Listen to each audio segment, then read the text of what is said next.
Welcome to the AI Applied podcast. I'm your host, Jaden Schaefer. Each week, I cover breaking AI news, tools, and interview experts giving you actionable tips on applying AI into your career, job, workflows, and life.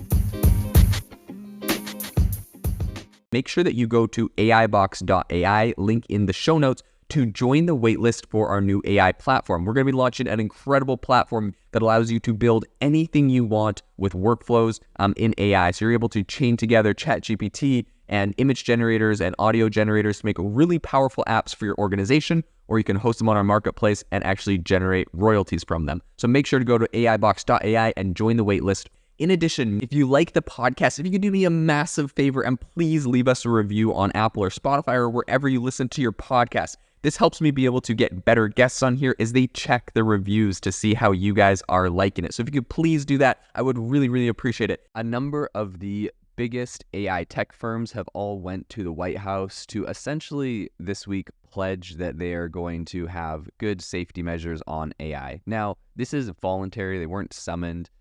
This isn't some sort of legislation that's coming down the pipe. And by all means, the concept of AI safety, I think, is good. But today on the podcast, we're going to be breaking down what this means, if this is just them trying to, showboat and say that they're good and don't regulate or ban us or whatever, or if there's actually some merit to what's going on. So without further ado, let's jump into it. So the companies that are in question that are going include Amazon, Anthropic, Google, Inflection, Meta, Microsoft, and OpenAI. And all of them essentially have voluntarily pledged their commitment to safeguarding users, which, of course, safeguarding users, that is a good thing. So I think this is a proactive response to what some are calling a formidable risk shadowing the AI landscape. Of course, there's cybersecurity risks. There's, combating all sorts of things. There's a novel move of a watermarking system for AI-generated content. There's the action plan that they're kind of currently developing based on all of this, and it's varied. It's some people argue it's not very substantial. Essentially, in my opinion, this is a very high-stakes game where, if these industry titans don't live up to their pledges, all bets are kind of off as far as how Congress may regulate them and other things that may happen down the pipe. Although there currently is no set consequences for failure to, adhere to what they're saying they're going to do. So a White House insider hinted, quote, "There's no rollout party on Friday," emphasizing that these commitments are a work in progress. The idea is to kind of lay the foundation with the companies, and then the companies are expected to kind of hit the ground running on implementation. And I think this is really interesting because I think getting, with a new technology like this that's so new, getting a consensus from Republicans and Democrats, both sides of the aisle, to work together, they're definitely both going to have different concerns, different arguments, and trying to get a AI regulatory framework. I'm not even sure, even at this point, real legislation being passed will necessarily be beneficial because with everything that we are discovering in AI and how fast and rapidly it is advancing, there may be things we decide to regulate that are non-issues, and then there may be things that are serious issues that we completely bypass. I have obviously been very vocal on the fact that I believe AI needs to intrinsically be hard-coded to respect human life. It seems somehow that is controversial to a lot of people.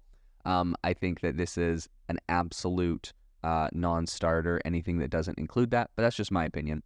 In any case, actually, no, that's not my opinion. That should be everyone's opinion. We're all humans that are listening to this, I presume, unless you're letting your cat listen to this. And so, we should all be on Team Human Race since we're all on the same team. In any case, I think it's going to be interesting to see how this plays out. And there is a lot of other issues, right? I think that may be one that a lot of people could rally around. But there's a lot of issues that are disputed by both sides of the political aisle. And so I think it's going to be difficult for them to actually pass hard legislation. So it appears what they're trying to do right now is have a discussion where they're saying, essentially it's the White House. And the White House and their advisors who have been selected are saying, hey, this is the framework we would like. And it's kind of on good faith that they're going to let these AI companies follow this framework. There is no actual legislation. There's no consequences if this doesn't happen. Although I'm sure the understanding is, here's a framework we'd like you to follow. You can be collaborative in putting this together. If you don't follow it, will probably come after you and try to regulate you or punish you in some way. So I'm sure that's the underlying tone there, but I think it is, I think that's kind of the angle they're taking because they know they don't have any actual power at the moment to regulate or take any of these big companies down right now. There's not kind of a groundswell or a general consensus on how to do that. So I think on the eve of this very significant get together, the White House dropped a hint about an executive order that is currently in the works, and it's aimed at mitigating AI risks. Again, right, when you see the White House is dropping a hint that they're going to do some sort of executive order, you can see they don't have consensus from Congress, and I'll be very curious to see what that looks like, where that goes, and kind of what that entails, because evidently if you're doing an executive order, you probably don't have the buy-in from both sides of the political spectrum, which means both sides of the country arguably aren't agreeing on it. So, or maybe you're trying to get something done very fast, but either way, it's a bit of a red flag if you have to push something through an executive order. So I'll be very curious to see what happens there. So I think they don't have a lot of details. The official word is that actions could span across multiple federal agencies and departments that may start to get involved with this. The lead up to this event has seen the Biden administration digitally engaging with tech executives, labor and civil rights leaders. Rewinding to May, a notable announcement including $140 million in funding and policy guidance from the White House to the National Science Foundation, which was essentially intended to kind of get some new national AI research institutes going.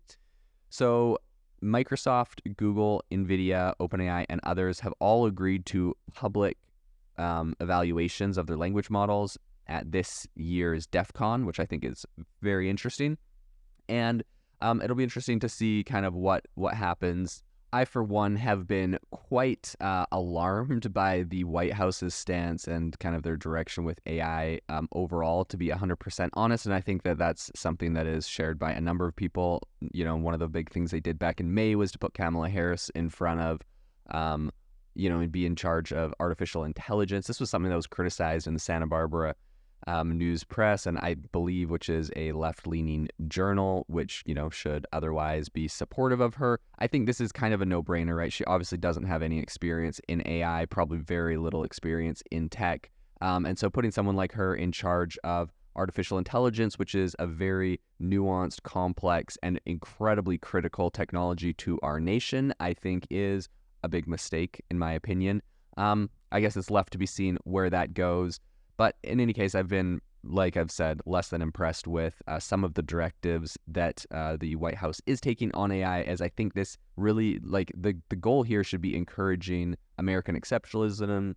And whatever country you are listening to this from, there's some countries that I feel like have really pushed for AI to be very important in their country and in their developments. And I think, good on them for doing that. I've seen some really impressive things out of Japan and a lot of other countries. So I think there is a right way to do this and a wrong way, and I really hope that most countries are taking it seriously in looking at the risks and also the benefits of AI and how this can help their GDPs and their countries, because I believe there is some very substantial improvements to be made in GDP and globally from AI, and some countries will win, some countries will not be able to take advantage of this if they're not, focused on it. So in any case, I think the big initiative right now is kind of that's coming down as far as AI regulation and all of these different AI leaders going to the White House is on the heels of Senate Majority Leader Chuck Schumer's call to arms for AI regulation. He is talking about balancing innovation with control through his Safe or Secure Accountability Foundation's Explain framework. So Schumer's vision, rather than prescribing specific policy requests, is getting lawmakers to create rules that essentially focus on national security, job loss, and misinformation. So he said last month, AI could be our most spectacular innovation yet, a force that could ignite a new era of technical advancements, scientific discovery, and industrial might. So I really think completing the framework, I believe completing the framework of Schumer's AI Enlightened series for senators has been in full swing for quite a while. And the third briefing was slated for next week on this. So the agenda of these meetings essentially revolves around talking about AI technology and decoding its national security implications. And I think in a response to Schumer's kind of AI rallying cry, a bunch of lawmakers, which should be noted are rather bipartisan, have been pretty quickly working on a lot of different legislation to focus on AI. So notably, I think the Defense Department is going to find itself restrained on generative AI use because of a few rules that are coming into this year's National Defense Authorization Act with a Senate vote that is going to be voted on next week. Now, my opinion on that, if you listen to my latest episode on the military, is that I wish there was no AI in the military. I mean, I wish there was no conflict in the world globally, but obviously it's impossible to avoid global conflict.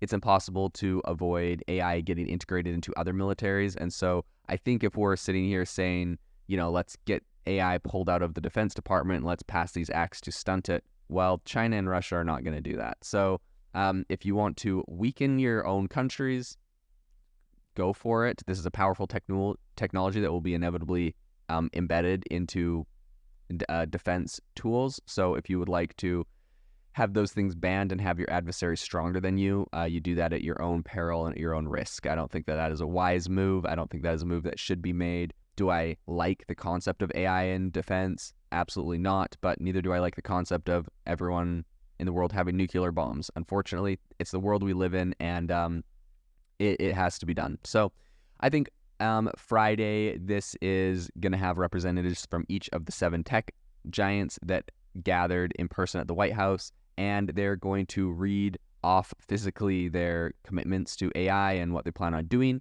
And I think that this is going to be this will be a really interesting space to see, number one, how they actually are implementing their commitments, and number two, if they're following through on what they're saying this week on how they're actually going to implement AI safety into the future. If you are looking for an innovative and creative community of people using ChatGPT, you need to join our ChatGPT creators community. I'll drop a link in the description to this podcast. We'd love to see you there, where we share tips and tricks of what is working in ChatGPT. It's a lot easier than a podcast, as you can see screenshots, you can share and comment on things that are currently working. So if this sounds interesting to you, check out the link in the comment. We'd love to have you in the community.